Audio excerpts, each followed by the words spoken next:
எனக்கு சொல்லுங்க முதலாவதுக்கு திருப்பம் இடஞ்சுழியா வலஞ்சுழியா? முதலாவது கேள்விக்கு திருப்பம் வலஞ்சுழியா இடஞ்சுழியா? எந்த திசையில திருப்பம் வரும்? ஓ பற்றி திருப்பம் காணும். ஓ பற்றி எந்த திசை? இடஞ்சொலி சார். திசை 100. இது செங்குத்து தானே, தூரம் செங்குத்து தூரம் தானே 250 சென்டிமீட்டர்ல இருக்கு. சென்டிமீட்டரை மீட்டர்ல மாத்தி போடும்.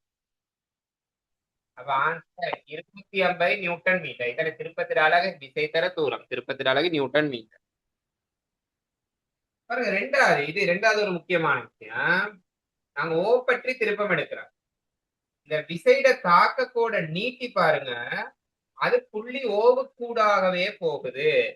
அப்ப இப்படி ஏதாவது வந்தா அந்த விசைட தாக்க கோட நீட்டக்குள்ள, இப்ப இதுல எல்லாம் பாருங்க, இந்த 100 நியூட்டன் முதல் கேள்வியை பாருங்க. முதல் கேள்வியில 100 நியூட்டன் தாக்க கோட இப்படி நீட்டுனா அது ஒருபோதும் புள்ளி ஓவுக்கூடாக போகாது தானே. ரெண்டாவது கேள்வி அப்படி இல்லையே, இந்த விசைட தாக்க கோட நீட்டினா புள்ளி ஓவுக்கூடாக போகுது. இப்படி ஒரு விஷயம் வந்தா அங்க செங்குத்து தூரம் 0. செங்குத்து தூரம் 0னா திருப்பமும் 0. திருப்பம் 0னா அங்க இடஞ்சுழி வலஞ்சுழி கதைக்கிற இல்ல, அது திரும்பாது. அந்த பொருள் என்ன செய்யாது? திரும்பாது. சரியா?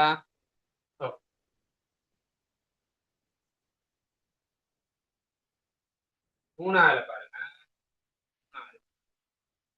ஓ பற்றி திருப்பம். ஓ பற்றி திசை இங்கிட்டு இருக்கு 100. அப்ப இதுதான் செங்குத்து. பாருங்க எக்ஸ்ல போடுறேன், அதுதான் செங்குத்து. திசையில தாக்க கோடு, தாக்க கோடு நீங்க எவ்வளவு தூரம் வேணாலும் நீட்டி பார்க்கலாம். அந்த தாக்க கோட்டுக்கு புள்ளி ஓல இருந்து செங்குத்து வரையில செங்குத்து தூரம் தான் போடணும் திருப்பம் கணக்குல. பாருங்க இது 60 பாகைனா நான் இந்த கோணம் போட்டுக்கொள்றேன் 30 பாகை. அப்ப 30 பாகைக்கு எக்ஸ் வந்து அயற்பக்கம் என்ன, அப்ப நான் போடுறேன் கொஸ் 30. அயற்பக்கம் எக்ஸின் கீழ் செம்பக்கம் 80. கொஸ் 30 பெருமானம் வர்க்க மூலம் 3 கீழ் 2 ஐசமன் எக்ஸின் கீழ் 80. ஆகவே எக்ஸ் சமன் 40 வர்க்க மூலம் 3 சென்டிமீட்டர். செங்குத்து தூரம் 40 வர்க்க மூலம் 3 சென்டிமீட்டர். திருப்பம் ஓல இருந்து நீங்க செக் பண்ணி பாருங்க, திருப்பம் இடஞ்சுழியாக வரும். இடஞ்சுழியாக தான் திருப்பம் வரும். ஒவ்வொரு நிலையா வச்சுக்கிட்டு சரியா, இதுக்கு ஒரு விசை ஒண்ணு கொடுத்தீங்களாகன்னா அந்த பொருள் இடஞ்சுழியாக.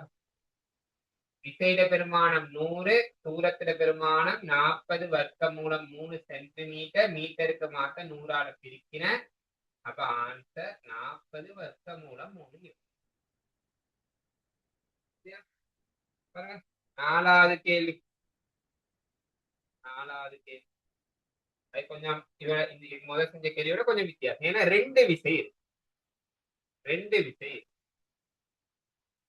அப்ப ரெண்டு விசையோ அல்ல ரெண்டுக்கு மேற்பட்ட விசைக்கு திருப்பம் காண வேண்டி வந்தா பாருங்க, நான் எப்படி செய்யறேன்னு சொல்லி ஓ பற்றி திருப்பம் எடுக்கிறேன். நான் சும்மா பெஸ்டாவே வலஞ்சுழியா போட்டுக்கொள்றேன். எந்த திசைன்னு போட்டுக்கொள்றேன், வலஞ்சுழினே போட்டு நான் கேள்வி செய்ய ஆரம்பிக்கிறேன். ரெண்டு விசைக்கும் திருப்பம் காணணும். என்ன சொல்லுங்க, முதலாவது ஓல இருந்து 10 நியூட்டன் வலஞ்சுழியா இடஞ்சுழியா? ஓல இருந்து 10 நியூட்டன் வலஞ்சுழியா இடஞ்சுழியா? எங்கிட்ட சுத்தம் வலஞ்சொலி சார். வலஞ்சுழியா. 10 நியூட்டனுக்கு உரிய திருப்பம் வலஞ்சுழி, நான் எடுத்ததும் வலஞ்சுழி. 10 நியூட்டன் இருக்கிறதும் வலஞ்சுழி. இப்ப +10 பிளஸ்னால முன்னுக்கு போடாம விட்டுறேன். திசை 10, தூரம் 20 சென்டிமீட்டர் தானே பாருங்க செங்குத்து. அப்ப அப்படியே இருக்கட்டுமே. இப்ப இங்கிட்டு இருக்கே 10, இதுவும் 10 இங்கிட்டு இருக்கே 10 நீல கலர்ல மார்க் பண்றேன். அது பாருங்க இடஞ்சுழியாக இருக்கு. அது எப்படி இருக்கு? இடஞ்சுழியாக இருக்கு. நான் எடுத்திருக்கேன் பாருங்க, வலஞ்சுழி தான் எடுத்திருக்கேன், அது இடஞ்சுழியா இருக்கனால முன்னுக்கு மைனஸ் போடுறேன். திசை 10, தூரம் 30 கீழ் 100. இதை சுருக்குனா 2, இதை சுருக்குனா 3. 2 இருந்து 3 கழிச்ச அர்த்தம் -1 நியூட்டன் மீட்டர். ஏன் இங்க மைனஸ் வந்துச்சுன்னா நான் இந்த திசையை பிழையா எடுத்துட்டேன், வலஞ்சுழின்னு பிழையா எடுத்துட்டேன். அப்ப இந்த திசையை மாத்தி விட்டுறேன், இடஞ்சுழின்னு மாத்தினா இந்த மைனஸ் பிளஸ்ஸா மாறிடும் 1 நியூட்டன். இந்த நாலாவது கேள்விக்குரிய ஆன்சர். இதுக்குரிய விலை 2 விசை இருக்கு. 2 விசைக்குமான விலையுள் திருப்பம் ஓ பற்றி இடஞ்சுழியாக 1 நியூட்டன் மீட்டர். சரியா? நான் ஃபர்ஸ்ட் வலஞ்சுழின்னு எடுத்து கேள்வியை செஞ்சுட்டு போயிட்டேன். எனக்கு ஆன்சர் காட்டி கொடுக்குது அது வலஞ்சுழியா இடஞ்சுழியா. ஆன்சர்ல மைனஸ் வந்து இருக்கனால அது இடஞ்சுழியா தான் இருக்கு.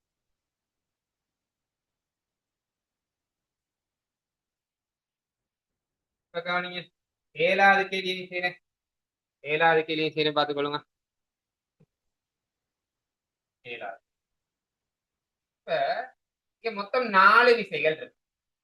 11, 1, 18, 20. 4 விசை இருக்கு தானே? இப்ப இந்த 4 விசைக்கும் திருப்பம் யோசிக்க நான் சொல்றேன். இந்த 4ல 2க்கு திருப்பம் 0. இந்த 4ல 2 விசைக்கு திருப்பம் 0. எனக்கு அந்த 2 விசையையும் பருமன் எவ்வளவுன்னு சொல்லுங்க. 18, 1, 11. நியூட்டனும் விளங்கலாமா? 11 நியூட்டனும் 1 நியூட்டன். வெரி 11 ஒன்னும் என்ன? 11 நியூட்டனுக்கும் 1 நியூட்டனுக்குமான திருப்பம் 0. ஏன்னா இந்த 11 நியூட்டனும் 1 நியூட்டனும் அந்த புள்ளி ஓவு கூடாகவே போகுது தானே. அப்ப அதுக்குரிய திருப்பம் 0. அப்ப ஏதாவது விசை அந்த புள்ளி ஓவு கூடாகவே போனா அதுக்கு நீங்க திருப்பம் காண தேவையில்ல. அப்ப விட்டுருங்க, அது ரெண்டையும் விட்டுருங்க. சரியா? மீதி 20க்கும் 18க்கும் தான் திருப்பம் காண போறேன். நான் போட்டுக்கொள்றேன் ஓல இருந்து வலஞ்சுழினே போடும். நீங்க 20 செக் பண்ணி பாருங்க, அது வலஞ்சுழியா தான் இருக்கு. விசை 20, தூரம் 4. இந்த 18 செக் பண்ணி பாருங்க, அதுவும் வலஞ்சுழி தான். விசை 18, தூரம் 8. ஓல இருந்து செங்குத்து தூரம் 8. 20 தர 4னா 80, 18 தர 8னா 144. சரியான பார்த்துக்கொள்ளுங்க. பிள்ளையா இருந்தா சரியா இருந்தா சொல்ல தேவை, பிள்ளையா இருந்தா சொல்லுங்க.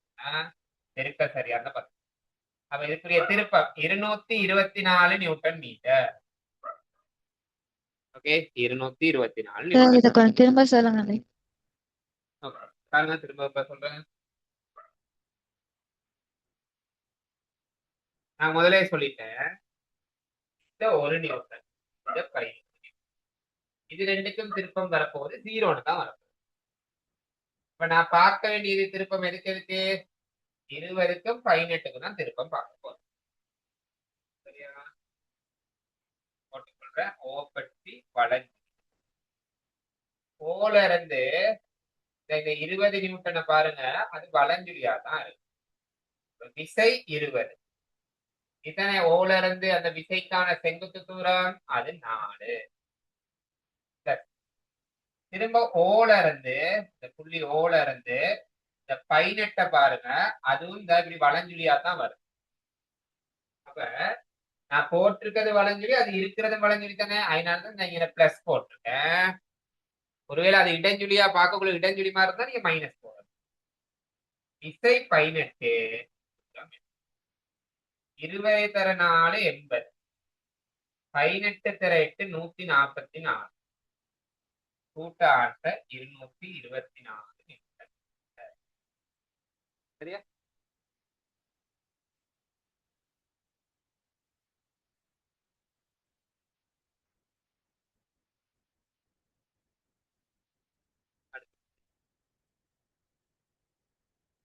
பொது திருப்ப தத்துவம். அப்ப இது பாடமாக்கி சில இடங்களை கேட்பாங்க, திருப்ப தத்துவத்தை தருக. சரியா? பிறகு இது இந்த அப்ளிகேஷன்ல சொல்லக்கூடாது, இன்னும் விளங்கும். பொதை சொல்லிட்டு போறோம். விசை தொகுதி ஒண்ணுக்கு ஒரு விலையுள் இருக்குன்னு. இப்ப 2 விசையோ 10 விசையோ 20 விசையோ தொழிற்பட்டா அங்க ஒரு விலையுள் விசை இருக்கும் தானே. அப்ப நீங்க ஏதோ ஒரு புள்ளி பற்றி அந்த திருப்பம் எடுக்கக்குள்ள விலையுளுக்குரிய திருப்பம், விலையுளுக்கான திருப்பம் அந்த விசைகளின் திருப்பங்களின் அட்சர கணித கூட்டுத்தொகைக்கு சமம். விலையுளுக்கான திருப்பம் விசைகளின் திருப்பங்களின் அட்சர கணித கூட்டுத்தொகைக்கு சமம். இதுதான் பொது திருப்ப தத்துவம். சரியா? இதனா பாருங்க, அப்ளை பண்ண போறேன். அப்ளை பண்றது சொல்லக்குள்ள இன்னும் நல்லா சொல்லுங்க. பொது திருப்ப தத்துவத்தை சொல்லி தான் அப்ளை பண்ணேன். முதல்ல ஒத்த சமாந்தர விசை, அதுக்கு இன்னொரு பெயர் இருக்கு, நிகர்த்த சமாந்தர விசை. பாருங்க, இதுல விலையுள் காணும். இப்படி இரண்டு சமாந்தர விசைகள் ஒரே திசையில இருந்தா அதுக்குரிய விலையுள் ரெண்டு விசையையும் கூட்டி விட்டா விலையுள் வந்தது. ஒரே திசை தானே, ரெண்டுமே கீழ் நோக்கி தானே. அப்ப விலையுண்டது பி சக கி. இது விலையுள்ள பருமன், இது விலையுள்ள பருமன். இந்த நீல கலர்ல வட்டமிட்டு காட்டுறேன், அது விலையுள்ள திசை, விலையுள்ள திசை. நாங்க முதல்ல விசைகள் படிக்கக்குள்ள முதல்லயே சொன்ன விசைக்குரிய இயல்புகள் பருமன் உண்டு, திசை உண்டு, தொழிற்படு புள்ளி உண்டு, தாக்கக்கோடு உண்டு அப்படின்னு இயல்புகள் பார்த்தோம் தானே. அப்ப இங்க விலையுள்ள பருமன் இது பி பிளஸ் திசை கீழ்நோ, தொழிற்படும் புள்ளி இன்னொரு புள்ளி இருக்குதானே. அந்த புள்ளி பீல இருந்து எவ்வளவு தூரம், கியூல இருந்து எவ்வளவு தூரம் அப்படின்றத எங்களுக்கு காண தெரியும். சரியா? அதை காண்றதுக்கு கவனியா, அதை காண்றதுக்கு நான் எண் பெருமானம் ரீதியா செய்யறேன். அது கொஞ்சம் ஈஸியா இருக்கும்.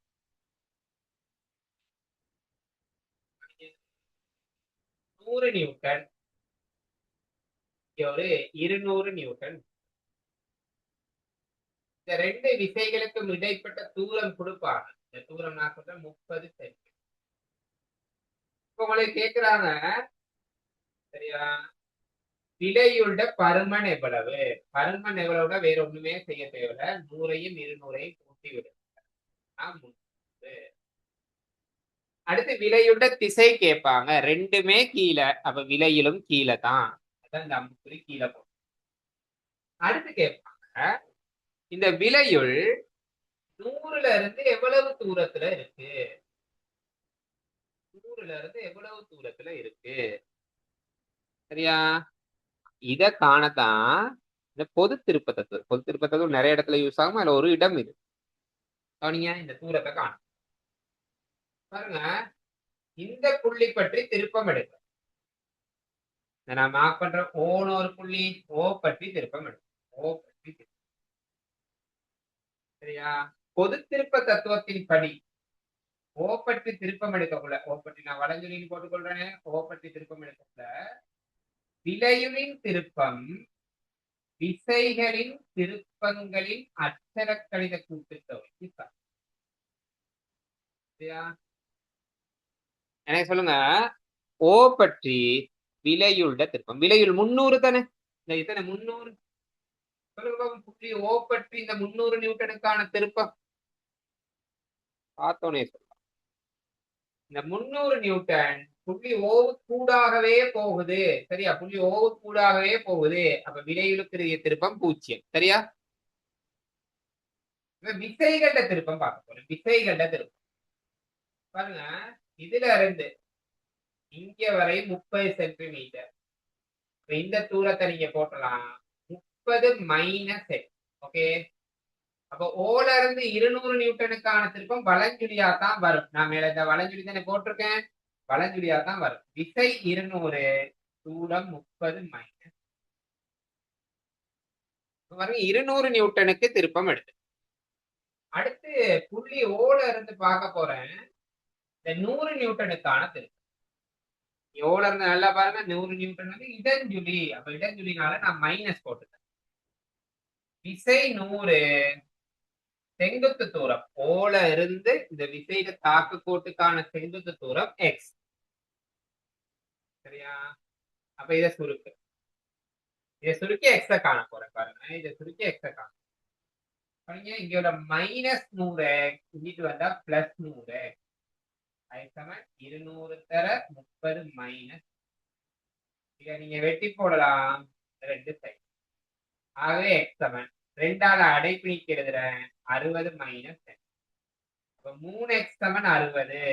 ஆகவே எக்ஸ் சமன் ஆன்சர் 20. அப்ப இந்த விலையுள் 100 நியூட்டன்ல இருந்து எவ்வளவு தூரத்துல இருக்கு? 20ல. மாறி கேட்டா சொல்லுங்க, 200ல இருந்து எவ்வளவு தூரத்துல இருக்கு?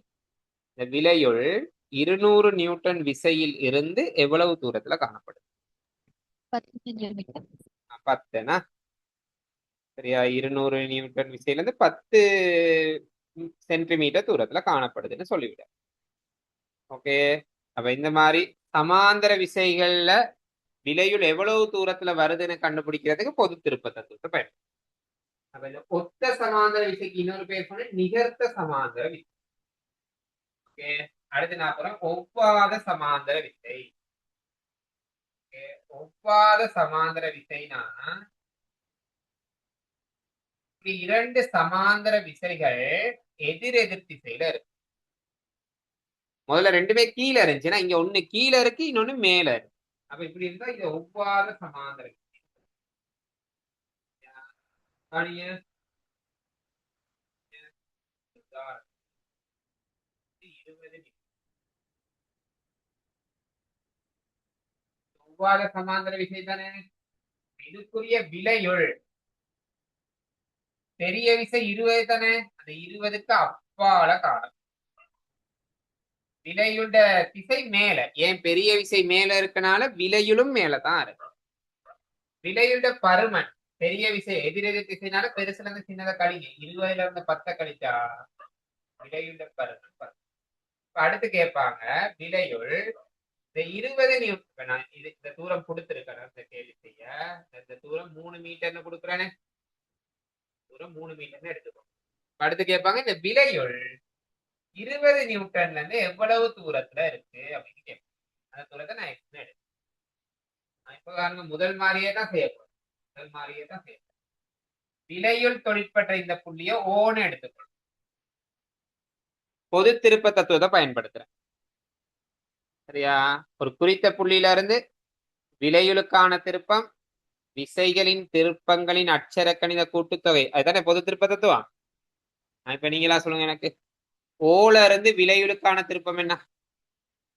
ஓல இருந்து விலையுளுக்கான திருப்பம் என்ன?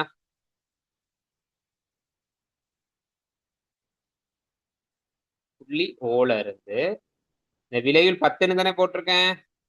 இந்த ஓல இருந்து 10 நியூட்டனுக்கு திருப்பம் என்ன வரும்?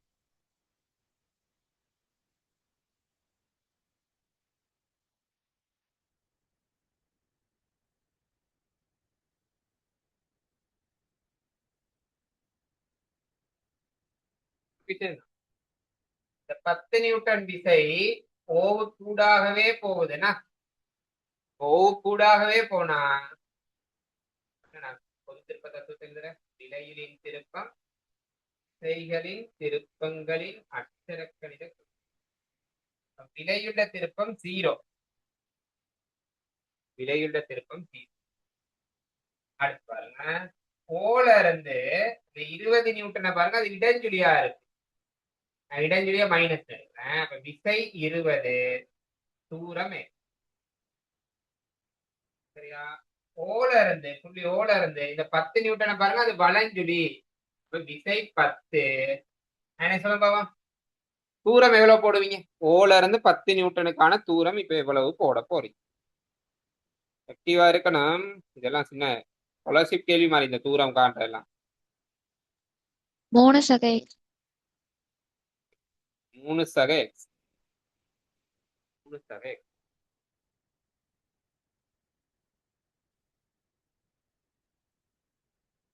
-20 எக்ஸ் இங்கிட்டு வந்தா +20. அது சமன் 10 தர 3 சக. அடைப்பு நீக்குவோம், 10ஐயும் 3ஐயும் பெருக்க 30 சக 10. அது சமன் 20x தானே. சக 10x கிட்ட வந்தா சய 10x. 20x இருந்து 10x கழிச்சா 10x சமன் 30. x சமன் ஆன்சர் 3 மீட்டர். x சமன் ஆன்சர் 3 மீட்டர். விலையுள் இங்க இந்த 20 நியூட்டன்ல இருந்து 3 மீட்டர்ல இருக்கு. சரியா, விலையுள் 20 நியூட்டன்ல இருந்து 3 மீட்டர்ல இருக்கு. கவனிங்க, எப்படி நான் 8 நியூட்டன், இது 12 நியூட்டன். 12. இதுக்குரிய விலையும் பெரிய விசைக்கு அப்பால வரணும். விலையுள் பெரிய விசைக்கு அப்பால. ஏன் நான் அந்த விலையுள்ள அம்புக்குறி கீழ் நோக்கி போட்டிருக்கேன்னா, பெரிய விசை 12 தானே, அது எங்க இருக்குன்னு பாருங்க, கீழே தானே இருக்கு. அப்ப அது கீழேனா விலையிலும் கீழே தான் இருக்கு. என்ன சொல்லுங்க, விலையுள்ள பருமன் எவ்வளவு போட போறீங்கன்னு சொல்லி. இந்த 12 4 நியூட்டன் 12ல இருந்து 8 கழிக்கிறோம் 4. 12 ல இருந்து 8. இப்ப இந்த தூரம் கொடுத்திருக்காங்கன்னு வைங்க 4 மீட்டர். நான் காண போறேன் இங்க இருந்து இங்க விலைகளுக்கான தூரம் எவ்வளவுன்னு காணும். அதே விலைகள் தொழிற்பட்ட புள்ளிய ஓன்னு எடுத்துக்கிட்டு அந்த ஓ பற்றி திருப்பம் எடுக்க. ஓ பற்றி திருப்பம் எடுக்க.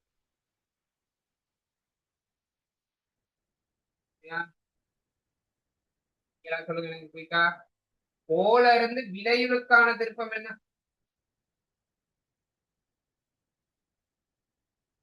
ஓல இருந்து விலைகளுக்கான திருப்பம் என்ன?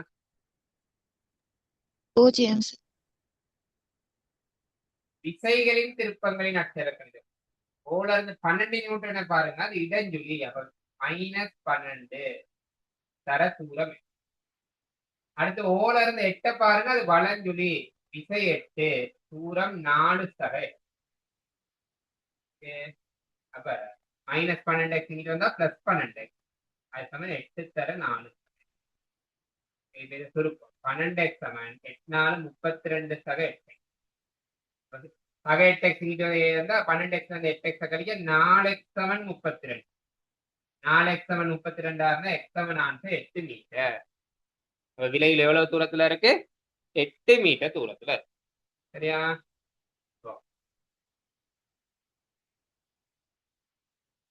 இதெல்லாம் அது சார்ந்த கேள்வி.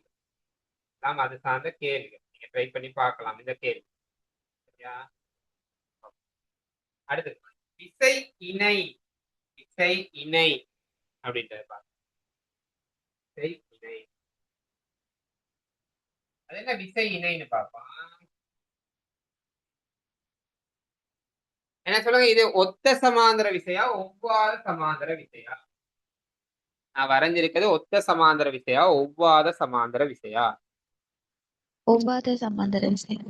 ஒவ்வாத சமாந்தர விசையில இந்த இரண்டு விசைகளினதும் பருமன்கள் சமனாக இருந்தா, இப்ப நான் முத காய்ச்சேன் சரியா, எது 20 10 சரியா, அடுத்து 12 8ன்னு போட்டலாம், 2 கேள்வி செஞ்சுதானே. அப்ப எது பெருசா இருக்கோ அந்த பக்கம் விலையில் இருக்குன்னு பார்த்தோம். நீங்க ரெண்டும் சமனு, நீங்க ரெண்டும் சமனு. இப்ப இப்ப இப்ப நீங்க இப்படி செய்து பாருங்க. சரியா? எப்படின்னா இது ஒரு கோல், இந்த கருப்பு கலர்ல ஒரு கோல், அதாவது கையில இந்த மாதிரி கோல் பென்சில் ஒண்ணு எடுத்து வச்சுக்கொள்ளும். சரியா? இந்த மாதிரி பென்சில் ஒண்ணு எடுக்கும். பென்சில்ல இந்த முனைக்கு ஒரு 20 நியூட்டன் சும்மா ஒரு விசை ஒண்ணு விரலால கொடுங்க. அதே மாதிரி இங்கிட்டு கீழே அதே அளவு விசை ஒண்ணு கொடுங்க. என்ன நடக்கும்னு சொல்லுங்க. பென்சில், இந்த பென்சில் என்ன செய்ய பார்க்கும்? யதார்த்தமா சொல்லுங்க. கையில வச்சுட்டு இதை செய்து பார்க்கணும். ஒரு முனையில மேல விசை, இன்னொரு முனையில கீழே விசை கொடுத்தா என்ன நடக்கும்? பென்சில் திரும்ப சொல்றேன்.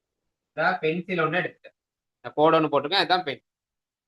இங்க மேல ஒரு விசையை கொடுப்பேன். பென்சில்ல ஒரு முனை அதுக்கு மேல ஒரு, அதே மாதிரி மற்ற முனைக்கு கீழே ஒரு விசை கொடுக்குறேன். சரியா? என்ன நடக்கும்? அல்லது டேபிள்ல பென்சில் வச்சுட்டு அப்படி கொடுத்து பாருங்க என்ன நடக்குதுன்னு சொல்லி. பென்சில் சுத்தும், மேல் நோக்கி பென்சில் சுத்தும். ஒரு எக்ஸாம்பிள் ஸ்டேரிங். வாகனத்துல ஸ்டேரிங் இருக்கு, அது தண்ணி டெப் ஒண்ணு திறப்பீங்களே, அந்த மாதிரி சுத்தும். எந்த இடத்துல சுத்தமா இருந்தா மையம் பற்றி சுத்தும். பென்சில் மையம் பற்றி சுத்தும். அப்ப இப்படி நடக்கிற செயற்பாடுதான் விசை இணை அப்படின்னு சொல்லுவாங்க. ஒவ்வாத சமாந்தர விசையில ரெண்டு விசைகளுடையும் பருமன்கள் எப்படி இருக்கணும்? சமனா இருக்கணும். சரியா? அப்படி இருந்தா அது விசை இணை. அதோட மையம் பற்றி அப்படியே சுத்த போகுது. மோட்டார்ல எல்லாம் இதுதான் நடக்கும். அப்ப பாருங்க, இதுல என்ன மாதிரி கேள்வி கேட்கலாமாண்டா, இப்ப இது 20 இது 20 போட்டுன்னு வைங்களேன். இந்த இணையின் திருப்பம் என்னன்னு கேட்பாங்க. இந்த இணையின் திருப்பம் என்னன்னு கேட்பாங்க. சரியா? அதுக்கு இந்த தூரம் கொடுத்திருப்பாங்க. இந்த இணையில திருப்பம் வேற எப்படியும் காண்டதில்ல. இணையில திருப்பத்துக்கு சமன்பாடு f/d தான்.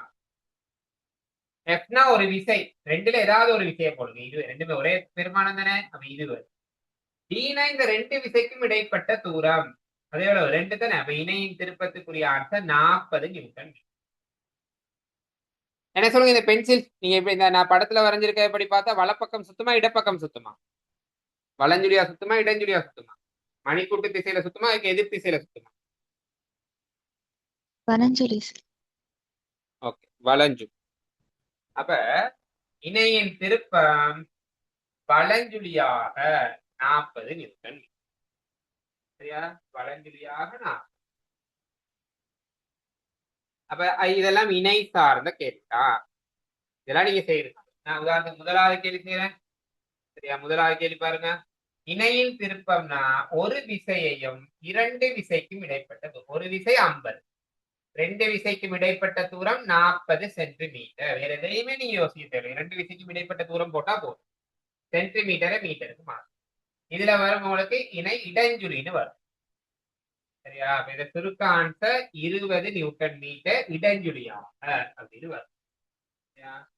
அதுல இன்னொரு உதாரணத்தை சொல்லிடுறேன் பாருங்க. 4வது கேள்வி.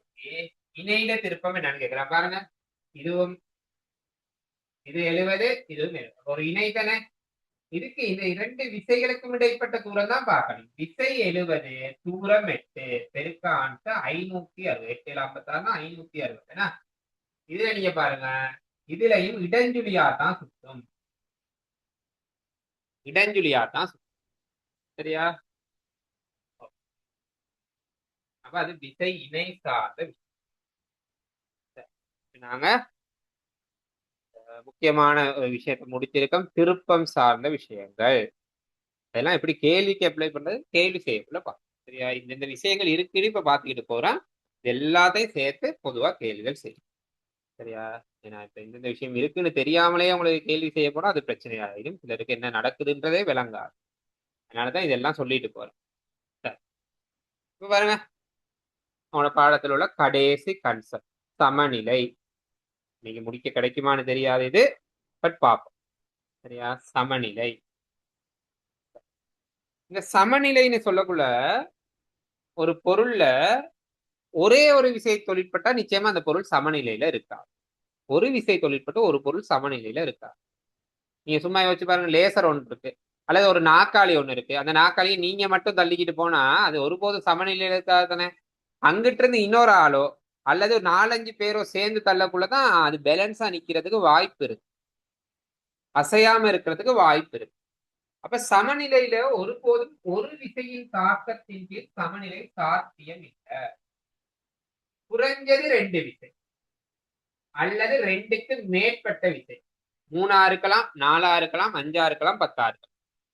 குறைஞ்சது 2 இருக்கணும் அல்லது 2க்கு மேல். சமநிலைக்கு தேவையான நிபந்தனை நீங்க பொதுவா கொடுத்திருக்காங்க தானே. இந்த பொதுவா உள்ளது தெரியும். இது எத்தனை விசை தொழிற்பட்டாலும் இது பொது.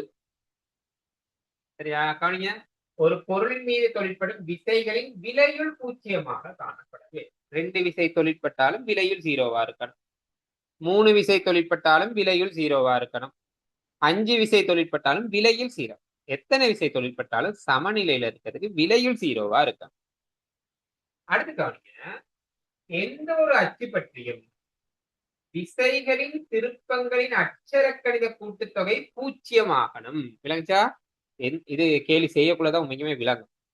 எந்த அச்சு பற்றி திருப்பம் எடுத்தாலும். சரியா? நான் இதை பொது திருப்ப தத்துவத்துல சொல்றேன். விலையுளின் திருப்பம் விசைகளின் திருப்பங்களின் அட்சரக்கணித கூட்டுத்தொகை. பொது திருப்ப தத்துவம். இப்ப மேல சொல்லிட்டோம். சமநிலையில இருந்தா விலையுள் 0 தானே. விலையுள் 0 தானே. விலையுள் விசையே 0. விலையுள் 0 இருந்தா சொல்லுங்க, விலையுளுக்கான திருப்பம் என்னவாகிரும்? 0 தானே. விலையுள் விசை 0. ஏன் திருப்பத்துக்கு சமன்பாடு F(d). Fன்றது விலையுள் விசை. இது 0னா இது பெருக்க வர ஆன்சர் 0 தானே. அப்ப நான் போட்ட விலையுள்ள திருப்பம் 0. விலையிலின் திருப்பம் 0னா அப்ப இங்கிட்டு வர விசைகளின் திருப்பங்களின் அட்சரக்கணித கூட்டுத்தொகை எதுக்கு சமனாக இருக்கும்? 0க்கு சமம். அதான் நான் சொல்லியிருக்கான். எந்த ஒரு அச்சு பற்றியும் விசை திருப்பங்களின் அட்சரக்கணித கூட்டுத்தொகை 0 வேண்டும். கேள்வியில் செய்யக்குள்ள இன்னும் கொஞ்சம் அதாவது. சரியா? அடுத்து இது நீங்க பாடமாக்குன மாதிரி தெரிஞ்சு வச்சு. இரு விசைகள் தொழிற்பட்டு சமநிலையில மேல சொன்னது பொதுவா எத்தனை விசைக்கும் பொருந்தும். சரியா? இப்ப அடுத்து பார்க்க போறோம் 2 கண்டிஷன். இரு விசைகளின் தாக்கத்தின் கீழ் சமநிலை அப்படின்னு ஒரு கண்டிஷனும், அதுக்கு அடுத்து 3 விசைகளின் தாக்கத்தின் கீழ் சமநிலை அப்படின்ற ஒரு கண்டிஷனும் பார்க்க போறோம். சரியா? பாருங்க, நான் ஒரு பொருளை இப்படி 20 நியூட்டன் விசை கொடுத்து இழுக்கிறேன். அப்ப இத சமநிலையில வச்சிருக்கிறதுக்கு இதுக்கு நேர் எதிரா எவ்வளவு விசை கொடுக்கணும்னு சொல்லுங்க. இதுக்கு நேர் எதிரா எவ்வளவு விசை கொடுத்தா இது சமநிலையில இருக்கும்? 20 நியூட்டன்ஸ். அதே 20 கொடுக்கும். யதார்த்தமான விஷயம். அதே 20. அப்ப இரண்டு விசைகளோட தாக்கத்தின் கீழ் ஒரு பொருள் சமநிலையில இருக்கிறதுக்கு இரு விசைகளும் சமபருமன் உடையதாக இருத்தல் வேண்டும். ரெண்டுமே சமபருமன் உடையதாக இருக்கு. அடுத்து இரு விசைகளும் எதிரெதிர் திசை பருமன் சமன் எதிரெதிர் திசையாக இருக்கணும். பாருங்க மேல படத்துல வந்திருக்கேன், 2 20 எதிரெதிர் திசை தானே. அடுத்து இரு விசைகளும் ஒரே தாக்க கோட்டில் இருக்கணும். அது என்ன ஒரே தாக்க கோடு பாருங்க. இந்த இப்படி ஒரு 20, இப்படி ஒரு 20, இப்படி இப்படி இருந்தா இந்த பொருள் சமநிலையில இருக்கா. முதல்ல பார்த்தா இணை இந்த பொருள் சுத்த ஆரம்பிக்கும். ஏன்னா இந்த 20 தாக்க கோடும் இங்கிட்டுள்ள 20 தாக்க கோடும் ஒரே நேர்கோட்டுல இல்ல தானே, ஒரே இதுல சந்திக்கல தானே. அப்ப அது சமநிலையில இருக்கா. இரண்டு விசைகளின் தாக்கத்தின் கீழ் ஒரு பொருள் சமநிலையில இருக்கிறதுக்கு இந்த மாதிரி 3 நிபந்தனைகள் அவசியம். சரியா? இந்த மாதிரி 3 நிபந்தனைகள் அவசியம். சரியா? அடுத்து கவனிங்க. 3 விசைகளின் தாக்கத்தின் கீழ் ஒரு பொருள் சமநிலையில இருக்கிறதுக்கு தேவையான நிபந்தனை. முதலாவது நிபந்தனை 3 விசைகளும் ஒரே தளத்துல இருக்கணும். பாருங்க எப்படி இருக்குன்னு நான் என்ன பாருங்க, நீல கலர்ல உள்ளது வலம் நோக்கி, சிவப்பு கலர்ல உள்ளது மேல் நோக்கி, கருப்பு கலர்ல இருக்கிறது உள் நோக்கி. கருப்பு கலர்ல உள்ளது போர்டு வழியே உள் நோக்கி, உங்களோட தாள் வழியே உள் நோக்கி. அப்ப இதுல உண்மைக்குமே இந்த சிவப்பும் நீலமும் ஒரே தளம், சிவப்பும் நீலமும் ஒரே தளம், கருப்பும் நீலமும் ஒரு தளம், சிவப்பும் கருப்பும் ஒரு தளம். ஆனா இது மூணுமே ஒரே தளம் இல்லை. சிவப்பும் திரும்ப சொல்றேன்,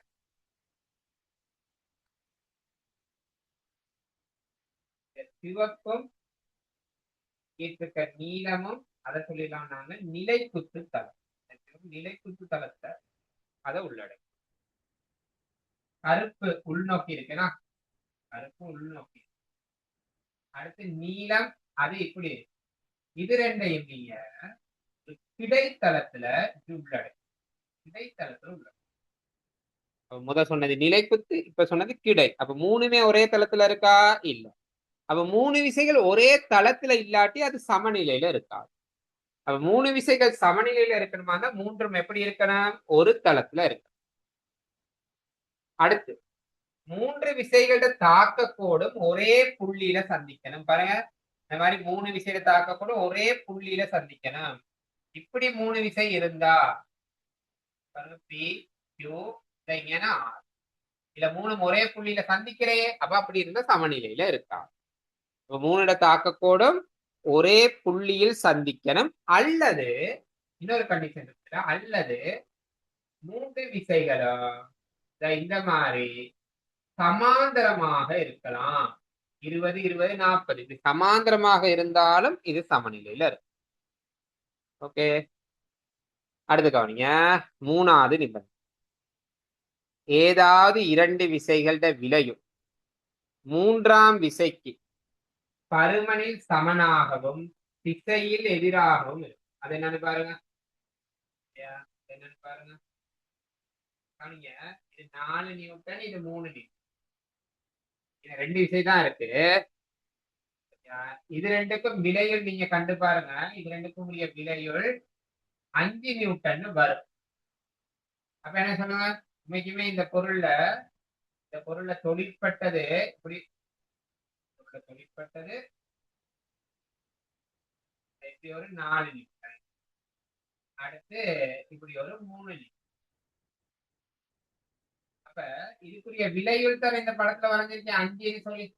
அப்ப இந்த பொருளை சமநிலையில வச்சிருக்கணுமாக இருந்தா அந்த விலையுளுக்கு நேர் எதிராக நான் அதே 5 நியூட்டன் விசையை வழங்கினாதான் இந்த பொருள் சமநிலையில இருக்கு. அதான் அந்த 3வது நிபந்தனை சொல்றாங்க. ஏதாவது இரு விசைகள் 3 4 இந்த இரு விசைகளோட விலையுள் விலையுள் 5 தானே, விலையுள் மூன்றாம் விசைன்னு சொல்லப்பட்டது இந்த இந்த சிவப்பு கலர்ல மாற்றம். இந்த மூன்றாம் விசைக்கு இந்த விலையுள் பருமனில் சமனா இருக்கணும், திசையில எதிராக இருக்கு. பருமனில் சமனா இருக்கணும், திசையில எதிராக இருக்கணும். சரியா? ஓ, அப்ப மூன்று விசைகளோட தாக்கத்தின் கீழ் சமநிலையில இருக்கிறதுக்கு 3 நிபந்தனைகள் இருக்கு. அப்ப திரும்ப அதை ஒருக்கா சொல்லிடுறேன் பாருங்க. இது இந்த முதல்ல கொடுத்த இந்த 2 நிபந்தனை எத்தனை விசைக்கும் பொருள். 2 விசையா இருக்கட்டும், 5 விசையா இருக்கட்டும், 10 விசையா இருக்கட்டும், எத்தனைக்கும் பொருள். அடுத்து இன்னொரு 3 நிபந்தனை பார்த்தோம். இது இரு விசைகளோட தாக்கத்தின் கீழ் சமநிலைக்கு தேவையான, இது 3 விசைகளின் தாக்கத்தின் கீழ் சமநிலைக்கு தேவையான நிபந்தனை. சரியா? ஓகே. அப்ப இப்ப இந்த நிபந்தனைகள் எல்லாத்தையும் வச்சுக்கொண்டு கேள்வி செய்யறது கொஞ்சம் கேள்விகள் பிராக்டிஸ் கேள்விகள் செய்து பார்க்கணும். நான் இந்த கிளாஸை இதோட முடிக்கிறேன். அப்ப சமநிலையில கொஞ்சம் கேள்வி செய்து பார்த்துட்டு அடுத்த கிளாஸ்ல சரியா அதுக்கப்புறம் ஃபுல்லா பேப்பர் கேள்விகள் செய்து பார்ப்போம். ஓகே, பாய், குட் நைட்.